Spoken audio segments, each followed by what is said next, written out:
Hi welcome back to my channel the simple life. இன்றைக்கி நம்ம பார்க்க போகிற ரெசிபி சிக்கன் ஃப்ரைட் ரைஸ். எப்படி பண்ணலான்னு பார்க்கலாம்.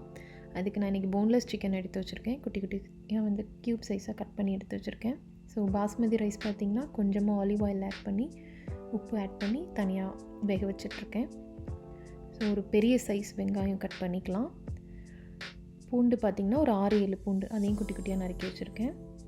வெஜிடபிள்ஸ் நான் இன்றைக்கி பீன்ஸ், கேரட், கேப்சிகம், முட்டைக்கோஸ் இதையுமே குட்டி குட்டியாக கட் பண்ணிக்கலாம். அதே மாதிரி ஃப்ரைட் ரைஸ்க்கு வெங்காயம் அதிகமாக ஆட் பண்ணும்போது டேஸ்ட்டு நல்லாயிருக்கும். இதில் நம்ம வெஜிடபிள்ஸ் ஆட் பண்ணுறதுனால குழந்தைங்களுக்கு தாராளமாகவே கொடுக்கலாம்.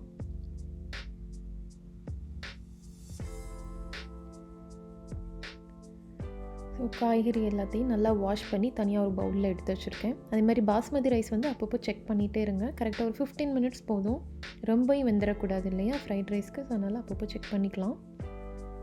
மாதிரி கட் பண்ணி வச்ச சிக்கன் பார்த்திங்கன்னா மஞ்சத்தூள், உப்புத்தூள் போட்டு நல்லா வாஷ் பண்ணி எடுத்து வச்சுருக்கேன். ஸோ அதை நம்ம மேரினேட் பண்ணிடலாம். ஆஸ் யூஷுவல் நம்ம சிக்கன் 65 பண்ணுவோம் இல்லையா, அதே மாதிரி தான். எக்ஸ்ட்ராவாக சோயா சாஸ் மட்டும் ஒரு 1/2 ஸ்பூன் ஆட் பண்ணிக்கோங்க.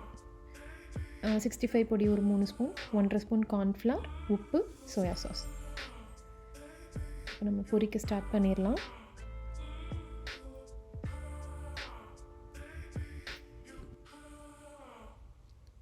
இப்போ பொரிச்ச சிக்கனை அது நல்லா ஆறுனதுக்கப்புறமா இந்த மாதிரி குட்டி குட்டி பீஸாக கட் பண்ணி எடுத்துக்கோங்க. பாஸ்மதி ரைஸும் வெந்துருச்சு.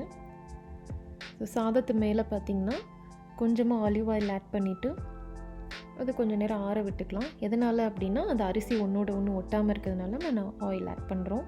எந்த ஆயில்னாலும் ஆட் பண்ணிக்கலாம்.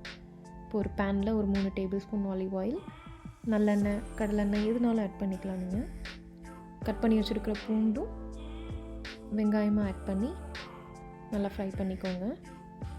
அதே மாதிரி ஃப்ரைட் ரைஸ்க்குன்னு பார்த்திங்கன்னா எல்லாமே நம்ம ஹாஃப் அண்ட் ஹாஃபாக தான் ஃப்ரை பண்ணிக்கணும். ரொம்ப அதிகமாகவும் வதக்க வேண்டாம். ஒரு 3 நிமிஷம் நம்ம வெங்காயம் வதக்கின உடனே வெஜிடபிள்ஸ் ஆட் பண்ணிக்கலாம். முட்டை பார்த்திங்கன்னா நான் இன்றைக்கி ஒரு 3 முட்டை ஆட் பண்ணிக்கிறேன். ஃப்ரைட் ரைஸ்க்கு முட்டை அதிகமாக ஆட் பண்ணும்போது நல்லாயிருக்கும். முட்டையிலே கொஞ்சம் உப்பும் ஆட் பண்ணிக்கோங்க.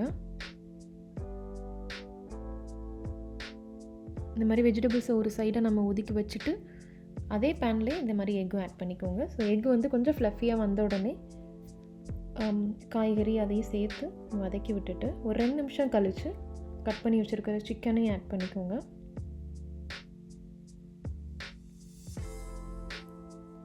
இப்போ சாதத்தை ஆட் பண்ணிடலாம். ஒரு 3 நிமிஷம் கழித்து சாதம் ஆட் பண்ணிக்கோங்க. ஸோ நம்ம சாதம் ஆட் பண்ணதுக்கப்புறமா தான் உப்பே ஆட் பண்ணணும்.